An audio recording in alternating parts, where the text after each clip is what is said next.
पत्नी के अलावा इस एक स्त्री से संबंध रखना पाप नहीं होता है। शास्त्रों के अनुसार कोई भी पुरुष पत्नी के अलावा इस एक स्त्री से शारीरिक संबंध बना सकता है। दोस्तों, एक बार देवर्षि नारद नारायण नारायण का जाप करते हुए अंतरिक्ष के मार्ग से यमलोक पहुंच जाते हैं। यमलोक के देवता यमराज विशाल काय सिंहासन पर विराजमान होते हैं। उनके पास चित्रगुप्त बैठे हुए होते हैं। तभी देवर्षि नारद उस स्थान पर पहुंच जाते हैं। देवर्षि नारद को आता देख यमराज उनका स्वागत करते हैं और उन्हें प्रणाम करते हुए कहने लगते हैं, हे देवर्षि, आपके आगमन से यमपुरी धन्य हुई है। देवर्षि नारद कहते हैं, हे मृत्यु और न्याय के देवता यमराज, आपको प्रणाम है। फिर यमराज कहते हैं, हे देवर्षि, आज बड़े युगों के बाद आप यमपुरी पधारे हैं। अवश्य ही कोई महत्वपूर्ण कारण होगा। कृपया आप हमें बताने की कृपा करें कि आप किस प्रयोजन से आज यमपुरी आए हैं। तब नारद जी कहते हैं, हे धर्मराज, आप मृत्यु और न्याय के देवता हैं। तीनों लोकों के प्राणियों को उनके कर्मों के अनुसार दंड देने का कार्य आप करते हैं। आपके पास समस्त प्राणियों और चराचरों का लेखा जोखा रखा हुआ है। पापी मनुष्यों को आप नरक में डालते हैं और पुण्यवान मनुष्य को आप स्वर्ग में भेजते हैं। इसीलिए आपको मनुष्यों के सभी पाप और पुण्य कर्मों का ज्ञान है। मैं आपके पास एक विचित्र प्रश्न लेकर आया हूं। कृपया आप मेरे इस प्रश्न का उत्तर दें। फिर यमराज कहते हैं, हे देवर्षि, आप सत्य कहते हैं। हमारे पास तीनों लोकों के प्राणियों का लेखा जोखा रखा हुआ है, क्योंकि प्रभु ने हमें यही कार्य सौंपा है। हम प्रभु के आदेश से ही मनुष्य के पाप और पुण्य कर्मों के आधार पर उन्हें दंड देते हैं। हे देवर्षि, आपके मन में जो भी प्रश्न अथवा शंका है, आप निसंकोच होकर पूछिए। हम अपने सामर्थ्य के अनुसार उनका समाधान अवश्य करने का प्रयास करेंगे। तब देवर्षि कहते हैं, हे यमराज, शास्त्र कहते हैं कि एक पुरुष को केवल एक ही स्त्री से विवाह करना चाहिए, एक ही स्त्री से संबंध बनाना चाहिए। किंतु मैंने यह भी देखा है कि कुछ मनुष्य अनेक विवाह करते हैं, अनेक स्त्रियों से संबंध रखते हैं। क्या ये पाप नहीं है? क्या ऐसे मनुष्यों को नरक में डाला जाता है? इस पर शास्त्र क्या कहते हैं? क्या कोई मनुष्य अनेक स्त्रियों से विवाह कर सकता है? कृपया आप मेरी इस शंका को दूर करें। यमराज कहने लगते हैं, हे देवर्षि, आपने समस्त मानव जाति के कल्याण के लिए उचित ही प्रश्न किया है। संसार में मनुष्य एक से अधिक विवाह कर सकता है या नहीं? इसका उत्तर देने से पूर्व मैं आपको एक कथा सुनाता हूं। इस महान कथा में आपको सभी प्रश्नों के उत्तर मिल जाएंगे। इसीलिए आप इस कथा को ध्यान से जरूर सुनें। जो भी इस कथा को ध्यान से सुनता है, मैं उसके 32 अपराध माफ करता हूं। फिर नारद जी कहते हैं, हे धर्मराज, आप उस कथा को अवश्य कहिए, मैं उसे ध्यान से पूरा सुनूंगा। तब यमराज नारद जी को वह महान कथा सुनाते हैं। प्राचीन काल की बात है। मध्य देश में एक अत्यंत शोभायमान नगरी थी। उस नगरी के एक अत्यंत गुणवान, बलवान और रूपवान राजा थे, जिनका नाम था धर्मपाल। महाराज धर्मपाल एक न्यायप्रिय राजा थे। उनकी प्रजा उनके न्याय से अत्यंत संतुष्ट रहा करती थी। राजा भी अपनी प्रजा का अच्छी तरह से देखभाल करते हैं, प्रजा का सभी जरूरतों का अच्छी तरह से ध्यान रखते थे। महाराज की सुकन्या नाम की पत्नी थी, जो अत्यंत सुंदर, गुणवान, चरित्रवान और पतिव्रता नारी थी। महाराज धर्मपाल और रानी सुकन्या बहुत ही दयालु स्वभाव के थे। वे हर प्रकार के यज्ञ, दान, धर्म तथा अनुष्ठान किया करते थे। उनके साम्राज्य में सब कुछ था, किंतु केवल एक कारण से महाराज, महारानी और प्रजा दुखी रहते थे। महाराज को कोई संतान नहीं थी, जिससे महाराज दुखी और चिंता में रहते थे। प्रजा को भी महाराज की ऐसी दशा देखी नहीं जा रही थी। कितने ही प्रयास करने पर भी महाराज को कोई संतान नहीं हो रही थी। महाराज ने अनेक वैद्य बुलाए, अनेक पुत्र प्राप्ति के उपाय किए, दान धर्म किया, व्रत किए, किंतु उन्हें किसी भी उपाय से संतुष्टि नहीं मिली। फिर एक दिन प्रजाजन महाराज के पास आते हैं और कहते हैं, हे महाराज, आप पुत्र प्राप्ति के लिए दूसरा विवाह करें। किंतु महाराज अपनी प्रजा की बात से सहमत नहीं होते हैं। महाराज रानी सुकन्या से बहुत प्रेम करते थे, इसीलिए वे अपनी पत्नी का दिल नहीं दुखाना चाहते थे। तथा महाराज शास्त्रों का भी ज्ञान रखते थे कि एक पुरुष को केवल एक ही स्त्री के प्रति एक निष्ठ रहना चाहिए। एक पत्नी के होते हुए कभी दूसरी स्त्री के पास नहीं जाना चाहिए। जिस प्रकार से एक मादा पशु के साथ दो नर पशु नहीं रह सकते, ठीक उसी प्रकार से एक पुरुष के साथ दो स्त्रियां कभी सुखी नहीं रह सकती। जो पुरुष एक पत्नी होते हुए भी दूसरी स्त्री से संबंध रखता है, वह घोर पाप करता है और नरक में ही गिरता है।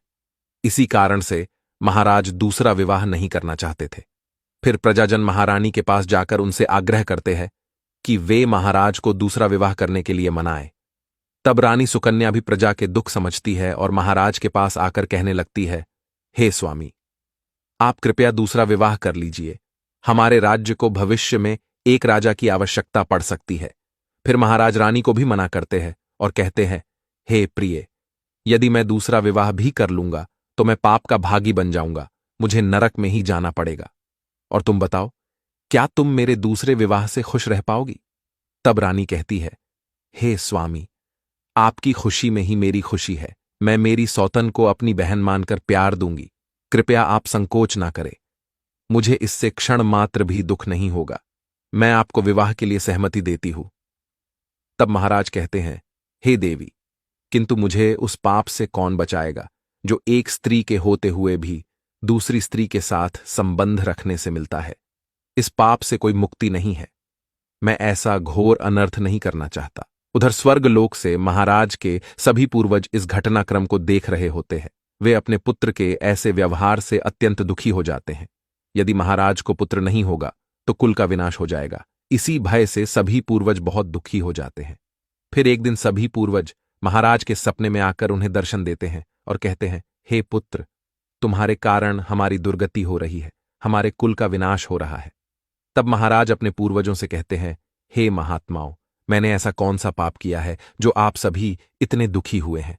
आपकी आत्मा की शांति के लिए जो भी उपाय हो वह मैं अवश्य ही करूंगा। तभी वे पूर्वज कहने लगते हैं, हे पुत्र, हमारी मुक्ति का एक ही उपाय है, वह है तुम्हारी संतान। यदि तुम पुत्र को जन्म नहीं दोगे तो तुम्हारे साथ साथ हमें भी नरक में जाना पड़ेगा। हमारा संपूर्ण कुल और वंश नष्ट हो जाएगा। इसीलिए हे पुत्र, हम तुमसे विनती करते हैं कि तुम दूसरा विवाह करो। पुत्र के बिना मनुष्य को सद्गति प्राप्त नहीं होती है। पुत्र ही अपने माता पिता का उद्धार करता है, उन्हें मोक्ष दिलाता है। जब वह श्राद्ध करता है तो हमारे पाप नष्ट हो जाते हैं। जब वह पृथ्वी लोक पर दान धर्म करता है तो हमें स्वर्गलोक में भोजन की प्राप्ति होती है।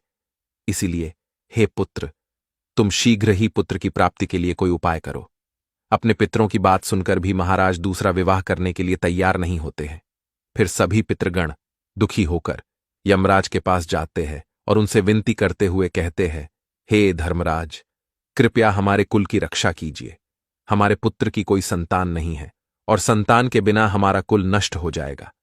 कृपया आप हमारे पुत्र को दूसरा विवाह करने की आज्ञा दें। फिर यमराज कहते हैं, हे महात्माओं, मैं अवश्य ही तुम्हारे पुत्र को समझाऊंगा और उसे पुत्र प्राप्त करने के लिए प्रेरित करूंगा। ऐसा कहकर यमराज पृथ्वीलोक पर आते हैं और एक साधु का रूप धारण करके महाराज धर्मपाल के दरबार में जाते हैं। उन साधु को देखकर महाराज धर्मपाल अत्यंत प्रसन्न होते हैं और उनका आदर सत्कार करते हैं। फिर उनसे पूछते हैं, हे महात्मा, आप कौन हैं? किस प्रयोजन से आप हमारे इस राज्य में पधारे हैं? आपके मुखमंडल का तेज देखकर यह प्रतीत होता है कि आप अवश्य ही कोई बड़े तपस्वी हैं। तब वह साधु उस राजा से कहते हैं, हे वत्स, मैं साक्षात यमराज हूं। तुम्हारे पूर्वजों के द्वारा प्रार्थना करने पर ही मैं स्वयं तुमसे मिलने के लिए आया हूं। वह साधु महाराज से कहते हैं, हे वत्स, तुमने अपने पूर्वजों को रुष्ट कर दिया है, जिससे तुम्हारा सारा साम्राज्य नष्ट हो जाएगा। पुत्र के बिना तुम्हारी दुर्गति हो जाएगी, तुम्हें कभी मोक्ष की प्राप्ति नहीं होगी। शास्त्र कहते हैं कि मनुष्य को मोक्ष प्राप्ति के लिए पुत्र को जन्म अवश्य देना चाहिए। फिर महाराज कहते हैं, हे धर्मराज, मैं विवश हूं। मैं दूसरा विवाह करके पाप का भागीदार नहीं बनना चाहता। इससे अच्छा है कि मैं पुत्रहीन होकर जीवन व्यतीत करूं। यमराज कहते हैं, हे वत्स, तुम्हारे न्याय प्रिय आचरण से और अपनी पत्नी के प्रति एक निष्ठता को देखकर मैं अत्यंत प्रसन्न हूं। किंतु हे धर्मपाल, एक मनुष्य दूसरा विवाह अवश्य कर सकता है, इसमें कोई पाप नहीं है। यदि किसी पुरुष की पत्नी उसके दूसरे विवाह के लिए सहमति देती है तो वह पुरुष दूसरा विवाह निश्चित ही कर सकता है, इसमें कोई पाप नहीं है। शास्त्र कहते हैं कि यदि एक पत्नी से पुत्र की प्राप्ति नहीं होती है और उसकी पत्नी उसे दूसरा विवाह करने की अनुमति देती है तो उसे दूसरा विवाह करने में संकोच नहीं करना चाहिए। साक्षात धर्मराज के द्वारा ऐसे वचन सुनकर महाराज अति प्रसन्न हो जाते हैं और यमराज को धन्यवाद देते हैं। फिर यमराज उस स्थान से अंतर्ध्यान हो जाते हैं।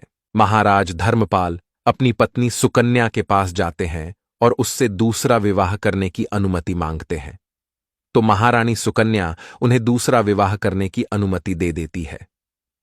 तब महाराज दूसरी स्त्री से विवाह कर लेते हैं, जिससे उन्हें सुंदर पुत्र रत्न की प्राप्ति होती है। और उधर स्वर्गलोक में सभी पूर्वज भी आनंदित हो जाते हैं और यमराज का बार बार धन्यवाद करते हैं। तो दोस्तों, इस प्रकार से धर्मराज ने नारद जी को स्त्री और पुरुष के विवाह और आचरण संबंधी महत्वपूर्ण ज्ञान दिया है। आपको यह कथा कैसी लगी कमेंट करके जरूर बताएं। जानकारी अच्छी लगी तो वीडियो को लाइक करें, साथ ही चैनल को सब्सक्राइब करें और कमेंट में जय श्री कृष्ण अवश्य लिखें। आप सभी का धन्यवाद।